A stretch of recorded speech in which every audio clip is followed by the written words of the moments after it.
Hi guys, welcome back to my channel.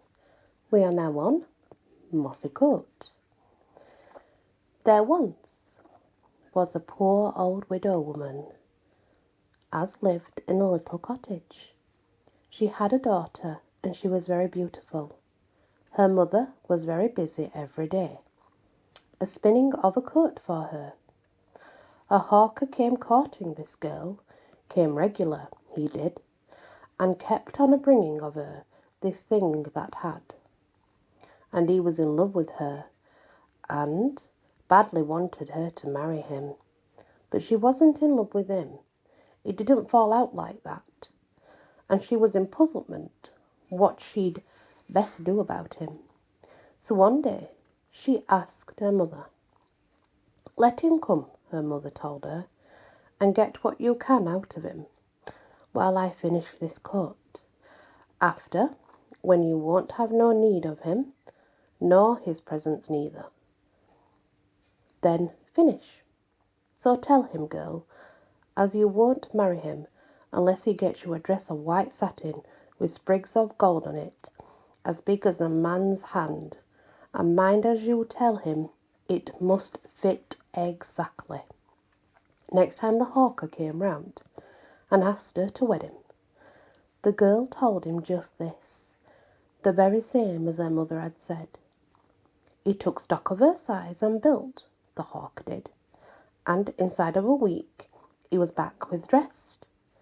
It answered the describance all right, and when the girl went upstairs with her mother and tried it on, it fitted her exactly.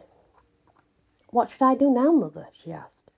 Tell him, her mother said, as you won't marry him unless he gets you a dress of silk, the colour of all the birds of the air, and as before, it must fit you exactly. The girl told the hawker this, and in 2 or 3 days he was back at the cottage with this coloured silk dress the girl had asked for. And, being as he knew the size from the other one, of course it fitted her exactly. Now what should I do, mother? She asked. Tell him, her mother said, as you won't marry him unless he gets you a pair of silver slippers as fits you exactly. The girl told the hawker so, and in a few days he called round with them. The slippers fitted her exactly, and they were not too tight, neither were they too big or loose. Again, the girl asked her mother what she should do. I can finish the coat tonight, her mother said. So you can tell the hawker you'll marry him tomorrow, and he's to be here at 10 o'clock.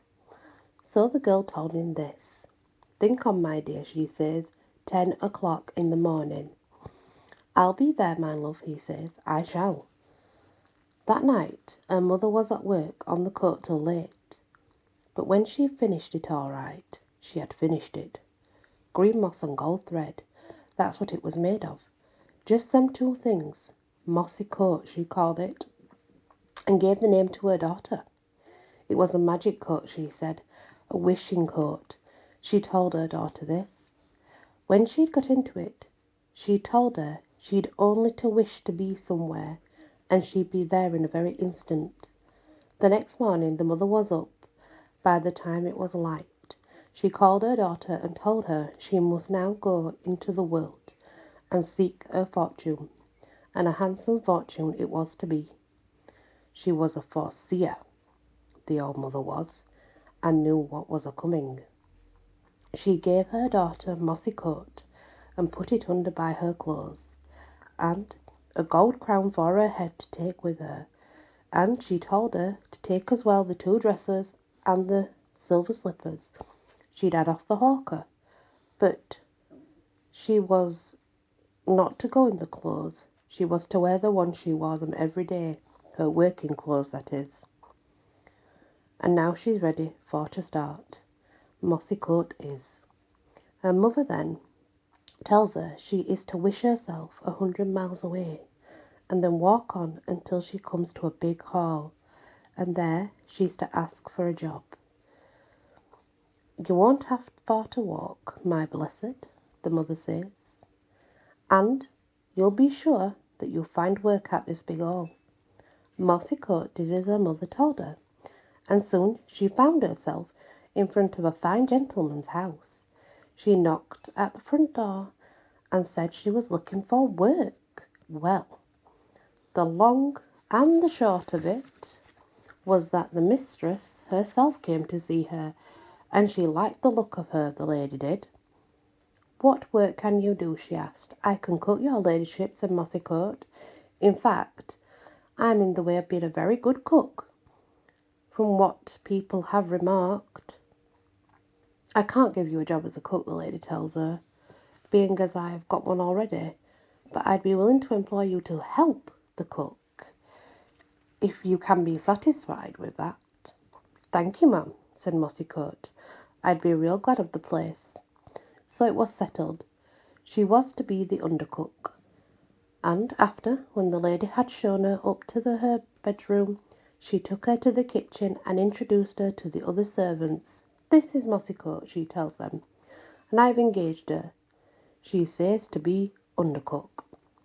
She leaves them to it, the mistress does, and Mossycoat, she goes up to her bedroom again to unpack her things and hide away the gold crown and silver slippers and her silk and satin dresses. The other kitchen girls were far beside themselves with jealousy, and it didn't mend matters that the new girl was a sight more beautifuller than what any of them were. Here was this vagrant in rags put above them, when all she was fit for was the best was a scullery girl. If anybody was to be undercook, it stands to sense it should be one of them, as really they knew about things, not this girl in rags and tatters, picked up off the roads. But they'd put her in her place, they would. So they go on and on, till Mossycoat comes down ready to start work. Then they set on her. Who did she think she was? She'd be the undercook, would she? No fear. What she'd have to do, and all she was fit for, was to scour the pans, clean the knives, do the grates, and such like. And all she'd get was this. And down came the skimmer on the top of her head. Pop, pop, pop. "That's what you deserve," they tell her, "and that's what you can expect, my lady." And that's how it was with Mossycoat. She was put to do all the dishes and all the dirtiest work, and soon she was up to her ears in grease, and her face as black as soot, and every now and again, first on and first then another, the servants would pop, pop, pop her on the head with a skimmer, till the poor girl's head was that sore she couldn't hardly abide it. Well, it got on, and it got on, and still Mossycoat was up to her pans and knives and grates, and still the servants were pop, pop, popping her on the head with the skimmer. Now, there was a big dance coming, as was last 3 nights, with hunting and other sports in the daytime. All the headmost people for miles round were to be there, and the master and mistress and the young master, of course, they were going. It was all the talk of the servants, this dance was. One was wishing she should be there, another would like to dance with some of the young lads and lords, a third would like to see the ladies' dresses, and so they went on, all escaping Mossycoat. If only they had clothes, they'd be all right, they thought, as they considered themselves as good as the high-titled ladies anyway. "And you, Mossycoat, you'd like to go, wouldn't you now?" they say. "A fit person you'll be there in all your rags and dirt," they say. And down comes the skimmer on her head, pop, pop, pop. Then they laugh at her, which goes to show what a low class of people they actually were. Now Mossycoat, as I've said before, was very handsome, and rags and dirt couldn't hide that. The other servants might think that they had done this to her, but the young master had actually had his eyes on her, and the master and mistress, they'd always taken a particular notice of her, an account of her good looks. When the big dance was coming, they thought it would be nice to ask her to go on it. So they sent her to see if she'd like to go. No, thank you, she says. I'd never think of such a thing. I know my place better than that, she says. Besides, I'd be greasy all the side. I'd be greasy all this side, that side, she tells them, and I'd grease all the couch. And anybody's clothes I came up against, I would grease them too, because I'm just full of grease. They make light of that and press her to go. The master and the mistress do. It's very kind of them, Mossycoat says, but she's not for going, she says, and she sticks to that. When she gets back into the kitchen, I am going to leave it there right now, guys. I have to do something and I shall be right back. Sorry, my doggies needed me. So when she gets back into the kitchen, you may depend on it, the other servants want to know why she'd been sent for. Had she got notice, or what was it? So she told them the master and mistress had asked her to go. She liked to go to the dance with them, they said. What, you, they say. It's unbelievable. If I had been one of us now, one of us, that would be different. But you, why? You'd never be allowed in. You'd greasy all the gentlemen's clothes, if there were any who would dance with a scullery girl. And the ladies, they'd be forced to hold their noses when they passed by you. To be sure they would. No, they couldn't believe it at all, they said, that the master and the mistress had even asked her to go to the hall with them. She must be lying, they said. And down came the skimmer atop of her head, pop, pop, pop. The next night the master and the mistress and their son, this time asked her to go to the dance. It was a grand affair the night before, they said, and she should have been there. It was going to be the most grander night ever, they said, and they begged her to come. They begged her to come with them, especially the young master, but no. No, she says, on account of her rags and the grease and the dirt. She couldn't, she just couldn't, and she wouldn't. And even the young master couldn't persuade her, though it wasn't for the want of trying. The other servants just didn't believe her when she told them about her being invited again to the dance, and about the young master being present too. Hark to her, they say. What will the upstart say now? And all lies, they say. One of them, with a mouth like pig trough and legs like a cart horse, catches hold of the skimmer, and down it comes, pop, pop, pop, on Mossycoat's head. That's right, Mossycoat decided she would go. She would go to the dance, and she'd go in right proper style too, all on her own, and without nobody knowing it. The first thing she does is to put all the servants into a trance. She just touches each of them, just touches them, unnoticed, as she moves about, and they all fall asleep. They're all asleep. And she just moves around them slowly and does what she needs to do. And they won't wake up again on their own. The spell has to be broken by somebody with the power, same as she has, through her magic coat. Or it's got to be some other way, but it can't just be stopped. Next, Mossycoat has a real good wash. She'd never been allowed to before since she'd been at the Vale and the Hill, and since the servants were determined to make and keep her as greasy and dirty as they could. Then she goes upstairs to the bedroom, throws off her work clothes and shoes, and puts on her white satin dress with gold sprigs, and her silver slippers, and her gold crown. Of course, she had Mossycoat on underneath. As soon as she was ready, she just wished herself to the dance, and there she was, very near, as soon as the wish was spoken. She did just feel herself rising up and flying through the elements, but only for a moment, and then there she was, in the ballroom. The young master sees her standing there, and he catches sight of her, and he can't take his eyes off her. He'd never seen anybody as handsome before, or as beautifully dressed. "Who is she?" he asks his mother. But she doesn't know, she tells him. "Can't you find out, mother?" he says. "Can't you go talk to her?" His mother sees he'll never rest until she does. And so up she goes and introduces herself to the young lady, and asks her who she is, where she comes from, and such and that.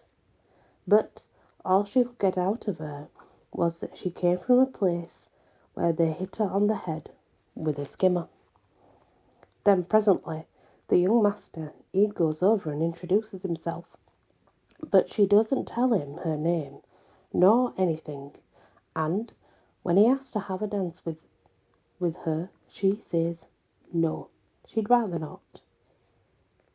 He stops beside her, and he keeps asking her, time and time again. And at the finish she says she will, and links up with him. They dance once up and down the room. Then she says she must go. He presses her in to stop, but it's a waste of breath. She's determined to go there and then. "All right," he says. There was something else he could say. "I'll come and see you off." But she just wished herself back at home, of course. And there she was. There were no seeing her off for the young master. Well, there wasn't. She just went from his side in the twinkle of an eye, leaving him standing there gaping with wonderment, thinking she might be in the hall or the porch, awaiting a carriage. He goes to see, but there's no sign of her anywhere, inside or out, and nobody asked had seen her go. He went back to the ballroom, but he can't think of nothing or nobody but her, and all the time he's a-wanting to go home. When Mossycoat is back home, she makes sure that all the other servants are still in trance. She goes and changes into her working get-up, and after when she'd done that, she come down into the kitchen again and touched each of the servants. That wakens them, as you might say. Anyway, they start up, wondering whatever time of day it is, and how long they've been asleep. Mossycoat tells them, and drops a hint she may have to let the mistress know. They beg of her not to tell about them, and most of them think to give her presents if she won't tell. Old things they were, but with a bit of wear in them still, a skirt, a pair of shoes, stockings, stays and what not. So Mossycoat promises she won't tell on them, and that night they don't hit her on the head with a skimmer. All the next day the young master is unrestful. He can't settle his mind to nothing but the young lady he fell in love with at the very first sight of her. He was wondering all the time, would she be there again tonight? And would she vanish the same as she did last night? He could not stop the thinking of her, and he could not understand why he could not catch up with her, and what was she doing for at this second? He must find out where she lives, he thinks. Else, how is he to go on after the dance is over? He'd die, he tells his mother, if he can't get her for his wife, and that he's madly in love with her. "Well," says his mother, "I thought she was a nice modest girl, but she wouldn't say who, or what she was, or where she came from, except it was a place that they hit her on the head with a skimmer. She's a bit of a mystery, I know," says the young master. "But that doesn't signify. I want her any less. I must have her. Mother," he says, whatever she is. And that's the dear truth, mother. Strike me dead if it isn't. Women servants have long ears and big mouths, and you might be sure it wasn't long before the young master and this wonderful handsome lady had fallen in love. There was the talk of the kitchen. And fancy you, Mossycoat, thinking he specially wanted you to go to the dance, they say, and starting on her proper, making all the manner of nasty sarcastical remarks, hitting her on the head with the skimmer, pop, pop, pop, for lying to them, as they said. It was the same again later on, when the master and mistress had sent for her, and asked her once more to go to the dance with them. Once more she refused. It was her last chance, they said, and that was the servants. And a lot more besides, that isn't worth repeating. And down came the skimmer atop of the head. Pop, pop, pop. Then she put the whole breed of them into a trance like she had done the night before. She got herself ready to go to the dance, the only difference being that this time she put her other dress on, the one made of silk, the colour of all the birds of the air. She's in the ballroom now, Mossycoat is. The young master, he's waiting and watching for her. As soon as he sees her, he asks his father to send for the fastest horse in the stable, and have it kept standing, ready saddled at the door. Then he asks his mother to go over and talk to the young lady for a bit. She does that, but can't learn no more about her than she did the night before. Then the young master hears that his horse is ready at the door, so he goes over to the young lady and asks her for a dance. She says just the same as she said the night before. No at first, but yes at the finish. And just as then, she says she must go after when they've danced, only once the length of the ball and back. But this time he keeps hold of her till they get outside. Then she wishes herself at home, and is nearly as soon as she has spoken. The young master felt her rise into the air, but obviously, what could the young master do? The young master could do nothing to stop her, but perhaps he did touch her foot, because she dropped one slipper. I couldn't be sure that he did. It looked a bit like it, though. He picks the slipper up, but as far as catching her, it would be easier by far to catch the wind on a blowy night. As soon as she gets home, Mossycoat changes back into her old things. Then she looses the other servants from the spell she put on them. They'd been asleep again, they think, and offer Mossycoat, one a shilling, another half a crown, another a week's wages, if she won't tell on them, and she promises she won't.